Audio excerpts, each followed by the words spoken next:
Hello, nakukaribisha tena katika chaneli hii ya Mwalimu Tonyole, ambapo tunaweza kujifunza mada mbalimbali za somo la Kiswahili. Na leo mada yetu inaitwa sarufi ya Kiswahili, ambayo inapatikana kidato cha kwanza. Sarufi ya Kiswahili, ambapo sehemu ya kwanza nimeshaitoa, ambapo tulijifunza kuhusu maana ya sarufi na tuliweza kutaja matawi ya sarufi. Na pia baada ya hapo nilitoa video yenye wimbo ambao unaweza kumsaidia mwanafunzi kukumbuka matawi ya sarufi ambayo tulikuwa tumeyataja. Katika video hii ambayo ni sehemu ya pili ya mada yetu ya sarufi ya Kiswahili, tutakwenda kufafanua tawi moja la sarufi baada ya jingine. Tulitaja matawi manne, kwa hiyo tutakwenda kutoa maana ya matawi haya ya sarufi ambayo tulikuwa tumeyataja. Tukianza na tawi la kwanza ambalo ni sarufi matamshi, ambalo kwa jina jingine tulisema linaitwa fonolojia. Hili ni tawi la sarufi linalojishughulisha na matamshi ya vitamkwa au sauti za lugha. Ni tawi la sarufi linalojishughulisha na matamshi ya vitamkwa au sauti za lugha. Kitu sauti za lugha, tuna aina ngapi za sauti za lugha? Sipo aina mbili za sauti za lugha ambazo ni konsonanti na irabu. Kwa hiyo unapojifunza lugha ni lazima ujifunze matamshi ya kila sauti iliyopo katika lugha.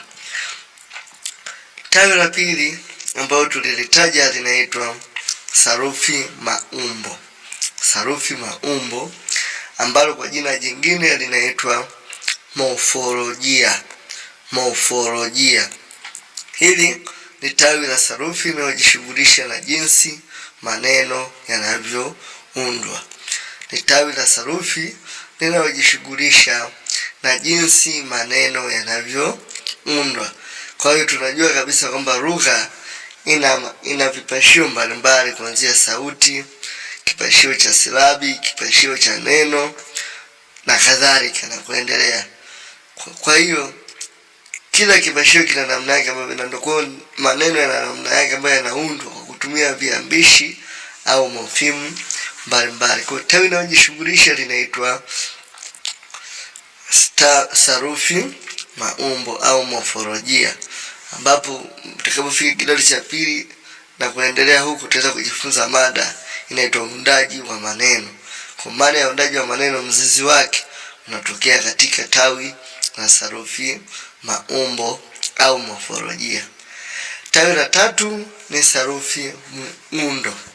Sarufi muundo. Nini maana ya sarufi muundo? Ni tawi la sarufi linalojishughulisha na mpangilio na mfuatano wa vipashio mbalimbali vya lugha. Ni tawi la sarufi linalojishughulisha na vipashio na mpangilio au mfuatano wa vipashio mbalimbali vya lugha. Kipashio kinaweza kuwa neno au kirai au kishazi mpaka kuunda sentensi, ili pia kuunda lugha. Kwa mpangilio na mfuatano wake wa hivi vipashio unasomwa au unafundishwa katika tawi la sarufi ambalo ni sarufi muundo. Tunaona namna ambavyo sentensi mbalimbali za somo la Kiswahili za lugha ya Kiswahili zinaweza kufanya nini? Kuundwa kwa kutumia vipashio mbalimbali.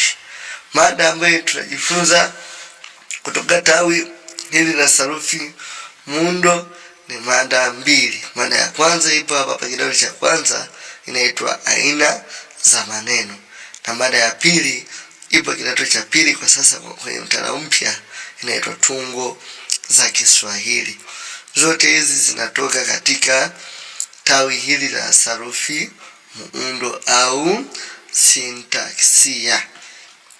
Na tawi la mwisho ambalo tulilitaja ni sarufi maana. Sarufi maana au jina jingine ni semantic. Sarufi maana ni tawi la sarufi linalojishughulisha na maana za maneno katika lugha. Maana za maneno katika lugha. Kwa unaposoma lugha lazima pia usome maana za maneno.